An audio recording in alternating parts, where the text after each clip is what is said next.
Hi, I'm Michelle Paganini. I'm an upcycle guru and owner of Paganunu. I specialize in taking existing clothing and transforming it. I've been exploring embellishment, and I'm really excited to share with you a way I found to use up all those little tiny scraps I can't bring myself to throw out. So let's say this was a hand-me-down garment, and you wanted to do something special so that the child that's receiving it feels like it's theirs. What I've done is freeform stitching over a bunch of my really tiny scraps, and I put it on here as a motif and then put some button accents down the middle. I think it's absolutely darling. So what I want to show you today is how to do that. And I chose another child's garment that we're going to put it on when we're finished, and it'll look really great on there. So how did I choose what size to do on here, and how did I choose what size to do on here? Really, I looked at proportions between the garment and the motif I was going to put on, what would really show up. I happened to grab a paper plate that looks exactly perfect for the back of this jacket. Not too big, not too small, so when you're standing at a distance, it's noticeable, but it's not overwhelming. So that's the size that I'm going to do the circle on today. Let's look at an example that I have that I've already started with a little bit. This isn't the one I'm going to put on the jacket. So another thing to mention is color. I think for this color scheme that I have right here, it wouldn't show up all that much. It's very pale, so it would show up better on something lighter. And what I'm going to do is use a series of red scraps, which I think are going to show up quite nicely. Well, let's look at this example that I worked on already. I have a base cloth, so you're always going to want 2 layers of fabric. And on the base cloth, I cut everything with pinking shears, all the little shapes, and I didn't make them symmetrical. I made them asymmetrical, pretty much as I found them, just cleaning off the edges with the pinking shears. And then I did just a little bit of free motion stitching so you can see what it's going to look like. I did a spiral. There's really no right or wrong way to do it. I tend to do a circular motion, and what you're attempting to do is to hold down the edges of the fabric so that when it's washed, they're not going to fray tremendously. So you probably want to get the edges of everything at least at a 1/4 inch. So what we're going to do is I'm going to set this one aside, and I've already laid out some fabrics on here, and I have a whole pile to work with. So let's see what we can come up with. I have all kinds of fun scraps. You can see that I have an oval right here. These are kind of straight. There's a base one. Here's where I traced the plate on there so that I have the size of my circle. I don't need to worry about covering that up. In fact, I absolutely want to cover that up because I want to make sure that when I'm doing the free motion stitching, I have enough of the stitching to hold it in place when I cut it out.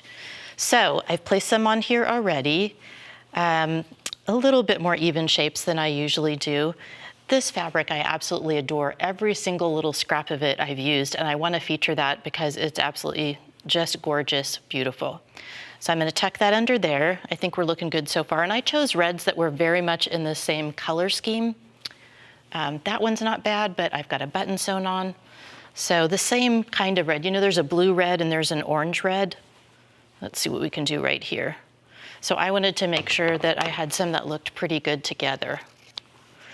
Tend to cut off the really sharp edges. It's the same fabric right on top of each other. That's not a problem. I have a little bit of corduroy that's quite nice. So I think I'll just cut the edge on that one and put it right here. What else have I got? I have a tough time throwing away scraps. I bet some of you do too. They just always seem so useful, and now I know exactly what to do with them. By the way, I've used this same technique to start covering a blanket. I took a wool blanket and just started doing that with my scraps. So I'm getting the edges covered. I don't want to cover quite that much of the cherries, so layering is something that you can play with. I'll tuck it under so we can see more of the cherries. And I really kind of need one more big piece. Maybe that stripe would be fun. All right, and I think that's it, and then we can go ahead and start stitching. So again, I'm going to tuck that under. I've got everything in place. Critical is to use some kind of glove, otherwise it's really hard to use the freeform stitching, that it's hard to move with your fingers to move it around. These are great. I've used garden gloves at home too, and that works quite well. So let's get this under here.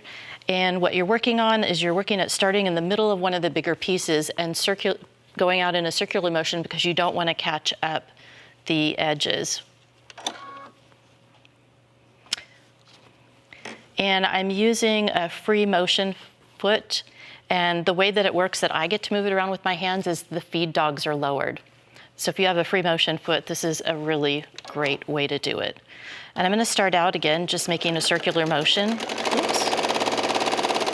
And I'm going to stop right now because I'm going to trim the end of my fabric so I don't, or the end of my thread so that I don't have that in the motif. So here I go. I suggest practicing on some scrap fabric before you do it on your actual motif so that you get used to how it works. I've used a darker thread than I might normally so you can see exactly what I'm doing. I'm jumping from one to another, making sure that the edge is down as much as possible. So I'm capturing all the edges. This is going to be really fun.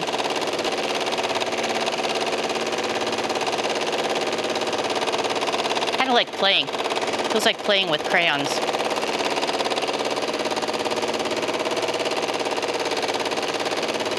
If you find that you're having a little bit of a hard time getting back on a piece of fabric, just go where you've stitched before because it won't be sticking up. I'm going to stop and reposition this so I'm covering the whole side. There we go.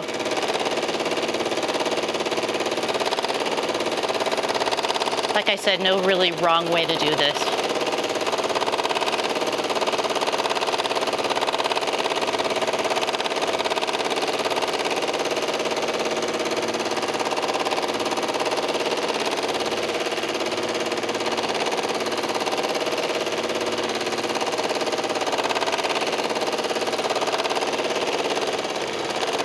Okay, I think that's enough. We can take a look at how that's going to play out. And I'm going to go once more and use this to figure out exactly what I'm doing to cut the circle out. I'd be a little more precise.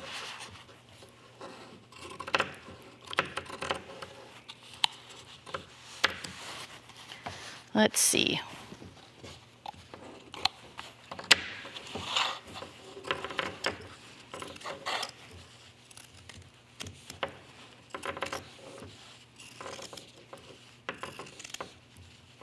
Okay, and this is coming out beautifully. I think I cut it a little bit more short than I would have intended. I didn't trace it. It's a little bit egg-shaped, but doesn't that look absolutely gorgeous on there?